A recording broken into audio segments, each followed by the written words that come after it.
Hey guys, it's Carlos again from the Jets Fans Podcast. Coming in from a horrible, horrible Texans game today against the Colts. How you feeling, Rios? If you watch the entirety of that game, you are a masochist. Because my God, Yeah, it was pretty bad. There obviously were some positives to that today. So let me go over the stats real quick. Sorry, my mic isn't working. Hold on. Yeah, there were some positives apparently. Yeah, the one bright spot today. The one bright spot today was I want to say C.J. Stroud. He did pass for 384 passing yards. He had two touchdowns today, 63.8 completion rating. Uh, and honestly, I can kind of say, not to take any credit from him, that they may have been a little bit inflated, some of those numbers, because uh, Damian Pierce's lack of running today, again, which is something that we talked about at the beginning. But before we get into it, sorry, for a moment. Before we get into it really quick, we do have a giveaway today for the Astros Framber Valdez World Series ring here.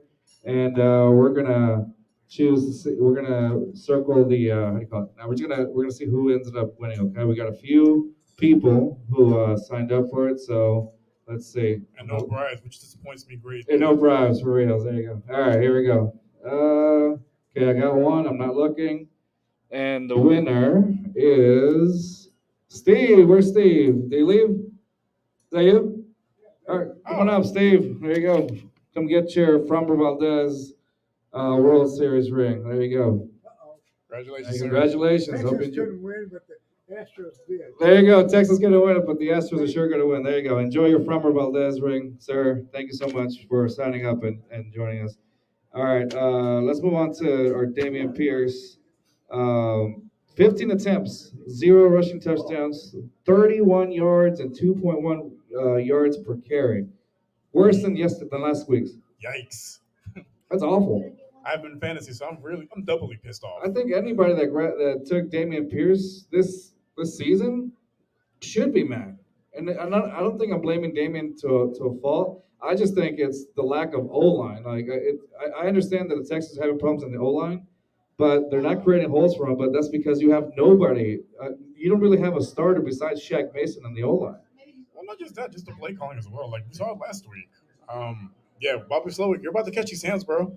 Better figure it out, man. Yeah, it's just. I mean, it started off okay at first, like the beginning of the how do you call it? At the beginning of the game, like we saw some of the runs from Damian Pierce. Like, okay, great, they're going to establish the run. Nope. By the second half, they hadn't established anything. Well, yeah, they got too far behind. Like they're losing. They gave up 28 points in the first half. At that point, you have to become a dimension because you can't run the ball because you're not having success running the ball. Right. And at that point, there was also zero. What really irked me was the lack of urgency in the third quarter. Like you're Yeah. down multiple scores, run up to the line. It shouldn't take you 30 seconds to get the play in, line up. Like you're wasting way too much time. So that's what kind of irked me big time about as far as like the second half. Like, what are y'all doing? Yeah, there was no urgency at all in the second half at all. Like it took them what 30 seconds just to try to get on the line. Nobody was really caring, and I think that's just sad to see from a D'Amico Ryan's led offense and defense. So let's get a little bit into the defense. How bad did this defense play today? This is the worst I've seen this defense since 2020. That defense was bottom of the league, and it's zero improvement. It's sad to see. Like last week, there was signs here and there as far as what the defense could look like, but this week is a complete 180. It's just abysmal. We should be number 32 ranked on every single power ranking. 33 if they can allow it. Like this was just awful. Yeah, no, it was bad. Overall, like Gardner Minshew coming in for Anthony Richardson. That wasn't Peyton Manning. No, that was not Peyton Manning. That was Gardner Minshew. It's funny. Before, as Anthony Richardson was leaving to the locker room to get checked out, I even told you as a joke, hey, the Texans track record whenever like a quarterback gets injured for the other team, and then there's a backup that comes in for them. Usually, you would think, oh, we're gonna destroy this quarterback, and usually by record, Psych. by record, the Texans don't have a good record of that. It was proven again today. Like different people, different defense, and still the same results. That backup quarterback, Gardner Minshew, ended up picking the Texans defense apart. A tale as old as time. Yeah, it's just so frustrating as a Texans fan, you know, like how can that happen, especially with D'Amico Ryans? I hope D'Amico's over there like just letting him have it. Missed tackles, missed bad angles. It was just bad all around. Like it just because one of the issues last year was the missed tackles, and I think hey, with D'Amico they'll fix that. No, it's gotten even worse, which is Surprising, isn't it? sad, honestly. It's very surprising that this defense, D'Amico's supposed to be like a defensive guru here, and then we're having just such a terrible defense. I don't know. Should we be concerned at this point, or is it too early? On offense, when you're missing four stars, it's hard to overcome Right. that. On the defense side of the ball, there was no. I get you're missing your two starting safeties, but still, there was just no excuse for that. I felt like MJ Stewart was a Colts player in disguise. Like, bro, like what are you doing? Yeah. Gardner Minshew picked on how do you call it, or on MJ Stewart the entire time. I'm sure he had him in fantasy. That's why He lived. Yeah, I promise you, Gardner Minshew took that man's lunch money. Investigate that man for gambling. Yeah, no, seriously, yeah, you got to investigate MJ Stewart for gambling because he literally gave up that game for no reason. Goodness gracious. I don't. Yeah, that was just bad. But that's what you get when you how do you call it? You're missing your two starting safeties. You don't have Jimmy Ward there. You don't have Jalen Petrie who got out last week because of a bruised lung, right? Well, not just that. I mean, Will Anderson was a complete no-show. Like, Yeah, he had one QB hit. and we figured, maybe they would have run a couple stunts on him, try to slow him down. The Eagles facing one-on-one coverage most of the game, and it just did nothing. Like there was zero pass rush. We had zero sacks, Yeah. zero QB hits. There was like literally No, we no had one pressure. QB hit. That was about it. Oh, we had one. Excuse One. me, one. Yeah, get it right, Rios. Yeah, we had one QB hit, and that came from Will Anderson. But that was it. But overall, after that, they took control of Will Anderson. I mean, He was a no-show. both the quarterbacks had all day to throw. They had time, read a book, check check their Twitter, the Twitter send some account, emails, take a selfie. maybe take a nap. Yeah. Like they had that much time in the pocket. Yeah, no, and going back to Damian Pierce, you did say earlier on the pregame show that if he had less than 20 attempts, we were going to completely lose this game, and he had 15. Yeah, I called that. I said if he had Saying it, bro. if he had less than 20 carries and then CJ threw more than we had rushing attempts, we were going to lose the game. And lo and behold, Yeah, Nico Collins today. I will say this: some of the bright spots. Nico Collins and C.J. Stroud connected really well today. Nico Collins had 147 receiving yards, 7 receptions, and 1 touchdown. he looked like a legitimate NFL receiver, which it helps having a legitimate quarterback. Yeah. Hey, really quick, Stacy, can you see us? Stacy, you know what time it is? Hi, Stacy. Hi, Stacy. Hello, So we got our Cowboys fan over here. Cowboys are playing the Jets right now. We have Stacy. Stacy, you want to come on? Say hi to somebody. I can. Yeah, go for it. Hold on. I'm a little. Yeah, go on this side. Hold on. She said she's embarrassed. I am. I'm Do just gonna you say have hi. your permission to come out on camera? Yes. I do. There you go. Tom. Hello. Say hi to mom or anything. Hi, mommy. There you go. Oh, that's a terrible shirt though, Cowboys. Ew. I'm kidding. No, anyway. But yeah, so going back to Nico, yeah, he had 147 receiving yards. 147 yards, 7 receptions, 1 touchdown. I saw a good connection there with C.J. Stroud today. What'd you think? Yeah, he looked pretty impressive. Like this is the Nico we've been expecting to see because he's shown up in training camp the last few years, but regular season been a no-show. But then again, you had Davis, long neck Mills as quarterback, and the man couldn't. He couldn't throw a beach ball to a receiver. He could see the entire defense, but he still couldn't throw to them. So he looked pretty good. And Tank Dell, like I said last week, you need to get him the ball more. That's your most explosive playmaker. Get the ball to him, and he's gonna make stuff happen. And you saw it in the touchdown run. He made he broke a guy's ankles and ran it in for a touchdown. Like, He had over 20 points in fantasy, correct? Tank Dell? yes, he was on my bench. Yeah. Oh, wow. Yeah. Oh, that's awful. Yeah. All right, so speaking of Tank, he had 72 yards, 7 receptions, and 1 touchdown. So that's not bad at all for him. Then we had Robert Woods, 6 receptions, 74 yards. So the whole point of that was you can tell that C.J. Stroud is starting to disperse the ball to different receivers. It's not just one-dimensional where it's just targeting Nico or just targeting Tank. He's distributing the ball quite evenly, really. Yeah, he was one of the. He was the lone bright spot on offense. That's about it. Yeah, because There was no running game to speak of at all. Which they got. Well, I get why they got away from it early because they were down, but it's like still. I think you should like one thing that I didn't want. I think I was telling you in the game is, hey, establish that run first with Damian Pierce. The biggest problem is I know that the O line isn't helping Damian Pierce just because they're not creating any chances for him, not creating any holes for him. But he's trying. You can tell that he's trying. That O line is definitely a big problem. C.J. Stroud got sacked 6 times today. 6 times today. Last week was 5. He's a total of 11 sacks in 2 games. He's on pace for 93, which is the all-time record. He's Derek Carr shivered somewhere. Yeah, as soon as C.J. Stroud got sacked, David Carr is somewhere in the back going, oh God, PTSD for David Carr. They're coming. They're coming. C.J. Stroud, David Carr wakes up in the middle of the night looking at wakes up in cold sweats. cold sweats. No, he's on pace for 93 sacks, which would be the all-time record. By a large margin. Now, I know there's people out there that say, well, the Texans need to how do you call it? They should have invested on the O line. Honestly, they did, which is weird to say. It's the highest paid position group on the team. It is the highest paid position on the team. However, the injuries are piling up. I mean, you have legitimately Shaq Mason starting as your only starter. Everybody else is injured. We got Laramie Tunsil hurt.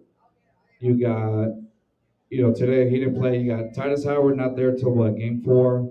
You have Juice Scruggs also not there probably till game 4. You have, let me see, who else? That's about it, right? That's all the starters. And Kenyon Green's, Kenyon Green's out for the season. So there you go. That's what it was. That's what I forgot. Kenyon Green. So, I mean, you have a revolving door of offensive linemen with the Texans. So obviously, it's you don't have CJ doesn't have the time to throw. Now I get it. You can say, well, I mean, does any quarterback have all that time to throw? No, but the thing is this though. When you go on free agency, who's out there right now for the O line to come in? Like nobody. Yeah, there's no people think, oh, you can just find all pro level linemen, just sitting on the couch. No, all the good ones are already signed on teams. Mm-hmm. The guys that are available, are, undrafted rookies or guys that have been cut and that no one really needs unless they're in an emergency. So it's just one of those things. They got to get healthy. So that's it basically because there's no one out there that can go out and sign off the streets. It's just there's nobody out there. There's not a plethora of quality offensive linemen just sitting as free agents. Yeah, no, for sure. Let's reach out to the comments real quick. We got Blaze Radio saying yo Carlos and Rios. Shout out to you guys. Appreciate the shout out, man. Thank you so much. I appreciate it. Blaze Radio guys, check them out. Thank you. There you go. Is that y'all? Yeah. And man, it's crazy. It was a very disappointing game because it literally felt like you could win it. Yeah, last week was winnable. This week was winnable as well, and it's just in reality, the Texans should be 2-0 right now, but they're not. And it only gets harder from here. Well, they're alive right now. Yeah, it's ridiculous. I don't understand it. Again, I think the play calling started pretty okay in the first half, and then when they went to halftime, the adjustment was just horrid. Like they regressed. Was there an adjustment? Yeah, yeah, it didn't worse. Feel like it. Yeah, it was really bad. So I will get the credit. Well, I can't give the defense a ton of credit in the second half. They did hold the 3, but again, I think it goes back to the Colts. They're not the type of team that's going to. They're not the Patriots. They're not going to step on your throat and just keep pushing the gas. They took their foot off the gas because they were already up big and they didn't anticipate us doing anything in the second half. Which until the fourth quarter, we really didn't do anything. Yeah, no, they really didn't. There's no reason why Gardner Minshew should have looked that good against the Texans defense. He inherited the spirit of Peyton Manning. That's what it was. Yeah, that's what it was. Yeah, man. It's just disappointing. I guess like I'm telling you, as a fan, it's just so disappointing watching a game like that that's so close. Now I get it. I remember I said at the beginning of the pregame show, hey, you're gonna have to stick with it because we're in for a long run. This is gonna be one of those years that we're gonna definitely be in for the long run. Obviously, it's been more apparent than none right now. We're in for a long road, guys. Prepare your livers. They're going to take a hit this year. MVP. Yeah, your liver's going to be your MVP. Yeah, man. So let's make some predictions real quick. What are we thinking next week against the Jacksonville Jaguars, man? Are we playing at home or in Jacksonville?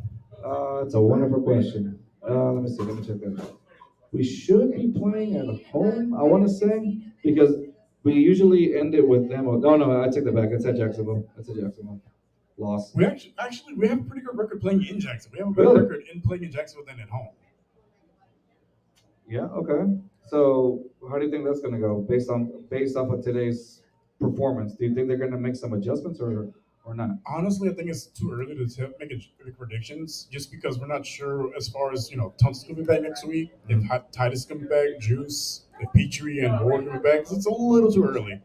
I would say maybe by Thursday we can have a better idea of who's gonna be playing that game. Because right now it's just so many guys out. Yeah. Have no clue who's gonna be playing. I mean, if with the roster right now, there's no chance in hell we win. Yeah. But if we get our line back and they can figure out how to get the running game going, Yeah. that'll make a big difference. I feel like once we have all of our, or as much as our line back as we possibly can, we're going to see a completely different team. If we can have at least 2 or 3 starters on the line, I know we're not going to have all 5, but if we get at least 2 or 3, that would make a world of difference. So the Texans allowed a total of 389 yards. They had one turnover, and they only accomplished 24 forced downs. But you did, to your point, you did say that whoever gets some turnovers Going to win the game. was going to win the game, and obviously the Texans, Because that one turnover was very costly. Yeah. Because you basically fumbled it in their red zone. Yeah. And literally the very next play, Anthony Richardson ran it in for a touchdown, which also, led to him being, getting a concussion. But still, like, if we didn't fumble there, that was the ball game essentially. Yeah. No, it was bad. Texans had possession of the ball 34 minutes and 58 seconds average. Colts had it for 25 minutes, 2 seconds. And the only reason we had more as far as time of possession because they were just lackadaisical with the sense of urgency in the third quarter. Like, bro, get to the line. You shouldn't take 30 seconds each time to call the play and line up. Like, you're losing by 3 touchdowns. Yeah. You don't have all day because as soon as you score, the other team's just gonna try to milk the clock, which they did. Yeah. Let me see. So Gardner Minshew was 19 of 23, 171 yards. He was averaging about 7.4 yards. He had 1 touchdown and a QB rating of 112. That's how our defense made him look. Made him look like a prime Peyton Manning. And even before that, like Anthony Richardson had like 56 yards on him before he went out on his in his concussion. Not just that, they make Zach Moss look like Zach Moss had 18 carries for 88 yards today and 1 rushing touchdown. Look like Daniel Townsend out there, like he's unstoppable. Like, come on, this guy's the backup. Like, what are y'all doing? Yeah. So But then again, they did it last week with against the Ravens backup runners. They just could not stop them. This team has an inability to stop the run, which I thought would be an improvement this year. It's regressed. it's been bad. We had no interceptions today, which is surprising to me because it's one thing that we did have going was turnovers, and that didn't happen today. Well, of course, because they kept throwing the ball toward MJ Stewart's side of the field, and that guy couldn't catch a beach ball. You catch a cold. So right now, if you're looking at the AFC South standings, we got Jacksonville on top, Indy at second place, Tennessee in third place, and the Texans last place. We're 0-2. We're the only team. We're the only team that has not won a game in the AFC South. Yeah, it's pretty bad. Yeah. So you still think they're going to the playoffs? I stand by my prediction. You still stand by your prediction, you masochist. No. Yeah, it's kind of hard right now, man. That's all I gotta say. It's kind of hard right now. Hey, it's not how you start. It's how you finish. No. So for next week, I mean, there was a point where you're like, yeah, they're gonna go 0-3 next week. Playing like this, I wouldn't think of it any other way. Well, if they do make the playoffs, there's 2 people in particular I will be a menace to for a very, very long time, and I will name them at the end of the season. Okay. I will call them out personally. Got it. So let me see. What else do I have here? I mean, other than that, I still stand by the fact that Dameon Pierce needs way more runs, way more rushing attempts than just 15. While I get that the offensive line isn't giving him any chances, dude, it's no excuse. It really isn't. Well, I mean, because last year, basically, when he was hit immediately when he got the ball, but he was still able to move forward and do something. This year, I don't know what's different. I don't know if it's the weight loss or what, because there's just But he doesn't look like the same running back. he seems a little bit more elusive though. Like you see, like I see him running around. He seems a little bit more fluid, but something's not working for him. And like I said, I want to say it's the O line. I do that they're not creating enough opportunities for him. But what do you think is happening? Well, he's not like an elusive type of running back. He's a power Right, running he's a back. power runner. Yeah. Losing that weight, I think, was detrimental, honestly, because he's not really running people over. He's just sure he's a little bit shiftier, but what cost? Like that wasn't his game. All right, Damien, you got to start going to Whataburger again. Get that man a triple meat Get Whataburger. that man a triple meat, triple cheese. Let's go. Get some weight back. Yeah. No, I agree. I don't know. I hope to see more of Damian Pierce. I think it's still a little too early to judge right now. But once I start seeing, what do you call it, Damian Pierce, I guess go back into that groove or that rhythm. But again, anything less than 20 carries for Damian Pierce is just absolutely detrimental. And you're going to lose every game like that. It's just not going to work. Rios? Yeah, it's gonna be a long season, isn't it? Oh, it's going to be an awful season. But yeah, man. No, nonetheless. Well, that's going to be, I think it's going to be it for us this week. What do you think? Yeah, I'm gonna go home and Cry? tears of lamentation again. Yeah. Damn you, Texans. Yeah. Well, on the positive side, I think our Astros are up, right? I can't see the TV. Astros, we are up 7-1 against Kansas City Royals at the bottom of the ninth, so this should be it. So at least we got a positive on our side. It's a bittersweet positive. It should have been You're a not happy. sweep. You're not happy with yeah. You're Should right. have It been a should have sweep. Yeah. Yeah, man, the two teams have combined for 200 losses. Yeah. Somehow we lost both series. Oakland should the Oakland should have been a sweep, and so should have against Kansas City. So you know. Yeah, they beat there you go. Official now, the Astros beat the Royals 7-1. I just got the notification from ESPN, so there you go. I just need the continued failure of the Mariners and that team from South Oklahoma. As long as they keep losing, I'll be all right. Rangers are awful. All right, well, that's going to be it. Yeah, Astros had 9 hits today, 2 home runs, 18 total bases in. Not bad. Pretty good. That's the Astros offense that we're looking at forward to. Anything else? Yeah, I'll keep it PG. Screw the Cowboys. Okay, deal. All right, y'all. That's going to be it. Thank you guys for joining us. We'll be back again next week against to do the pre-game and the post-game show against the Jacksonville Jaguars live at Bull and Bear again. If you're in the Houston area, don't forget to swing by Bull and Bear today for the rest of the day. The specials are. Let me open up my thing on. Specials are, I know it's $7.99 burger or dog basket. You get 2 hot dogs with the fries. You get a burger, which is really good. I had it earlier today. It was great for $7.99. $4.99. There's a new whiskey that's being promoted here in the Bull and Bear. Nobody in Texas has it, and clearly nobody in the U.S. It's called Fox's Bow. Give it a shot. It's $4.99 to try it out. We haven't had it, but I think we're going to try it eventually, so that's pretty good. The way the season's going, we might need a few shots. We need a whole bottle of it. That's why. $4 for a 16-ounce pint beers of the month. $5 for the 20-ounce. And like I said, come join Bull and Bear. We'll be here next Sunday. Come hang out with us, and we may have another giveaway. We'll see. We'll let you know. All right, guys. Again, and as always, I'm open to bribes. Yes, he is. All right. So follow us on our Instagram account at JustFansPod. Obviously, we're on Twitter or X now, whatever they're calling it. It's Twitter. So that at JustFans22, and on the Tickety Talk, as the kids call it nowadays, nobody calls it that. At JustFans2022. Of course, our YouTube channel at JustFans22. Thank you guys. Please hit that subscribe button if you're on YouTube. Thank you. We will see y'all this Thursday for what's this? There you go. Pumas up 3. That's what time they won? 3-2 against St. Louis. Hey, there you go. Some I soccer. didn't get to watch them. That's it. I know, it's crazy.